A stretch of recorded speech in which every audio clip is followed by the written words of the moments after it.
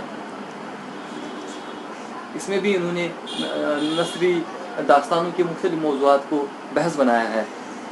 Novel نے داستان کی جگہ کیوں کر لی، طلسم ہوش ربا، ماضی تا حال، نثری داستانوں کا سفر، کہانی انسانی وجود کی رہین منت، قصیدے کے عروج و زوال کی کہانی، ادب کو پرکھنے کے زاویے، ایک داستانی کردار قاضی عبدالستار۔ یہ اس کتاب کا مختصر تعارف ہم لے کر آیا ہے آپ کو۔ اردو شاعری پر بھی ان کی ایک اہم کتاب، اس طرح فکشن تنقید اور شعری تنقید دونوں میدانوں میں پروفیسر صاحب کا ایک اہم کارنامہ ہے۔ آپ دیکھ سکتے ہیں اردو شاعری تنقید و تجزیہ، اس میں مختلف جو اہل حاضر میں لکھنے والے شعراء گزرے ہیں یا اس وقت موجود ہیں ہمارے درمیان، تو ان پر مضامین لکھے ہیں انہوں نے۔ مہتاب حیدر نقوی، شخص و شاعر، معاصر شاعری میں شہریار کی انفرادیت، عہد حاضر میں ممتاز شاعر امین اشرف، بلندی فکر اور شدت احساس کا شاعر منظور ہاشمی، معین احسن جذبی پر ایک مضمون ہے،